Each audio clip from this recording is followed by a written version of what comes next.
ലൈവിൽ പൊട്ടിത്തെറിച്ച അഖിൽ മാരാർ. ഈ ചെറുപ്പക്കാരനെ പുറത്താക്കിയിട്ട് അവനെ വിളിച്ച് വരട്ടുകയാണ്. അവൻ മിണ്ടിയാൽ അവനെ തട്ടിക്കളയും, അവൻ മിണ്ടിയാൽ അവനെ തൊലിച്ചു കളയും. ബിഗ് ബോസ് എന്ന് പുറത്തായ ഷിബിന്റെ വിഷയത്തിലാണ് അഖിൽ മാരാർ പൊട്ടിത്തെറിച്ചിട്ടുള്ളത്. കോൺട്രാക്ട് ഉണ്ട്. എന്നെ കഴിഞ്ഞ സീസണിൽ ഇതാണൊക്കെ വിളിച്ചൊന്ന് കോൺട്രാക്ട് ഉണ്ടാക്കിയപ്പോൾ ഞാൻ പറഞ്ഞു ചാനലിന്റെ പേര് ഏഷ്യാനെറ്റ് എന്നല്ലേ, സുപ്രീം കോടതി നല്ലല്ലോ. ഷിബിൻ എന്റെ ഒരു ഫേവറേറ്റ് കണ്ടസ്റ്റന്റ് ആയിരുന്നു. കൈ വെച്ചിരുന്നാൽ മതി എന്നാ ഞാൻ പറഞ്ഞത്.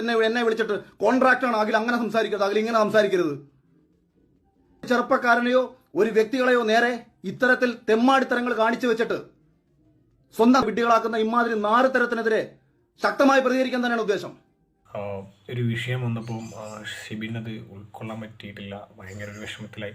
ഷിബിൻ അതിൽ തന്നെ പറഞ്ഞിട്ടുണ്ട് എനിക്കൊന്ന് പുറത്തു പോകണം, എനിക്ക് പറ്റുന്നില്ല, കൺസൾട്ട് ചെയ്യണം എന്നൊക്കെ. അതിൻ്റെ അടിസ്ഥാനത്തിൽ എന്തോ നടന്നിട്ടുണ്ട് അവിടെ. അങ്ങനെയാണ് ഷിബിൻ പുറത്തായിട്ടുള്ളത്. അപ്പം എന്തായാലും ജസ്റ്റ് ഷോ ആണത്. ഷോ കഴിഞ്ഞാൽ കഴിഞ്ഞു.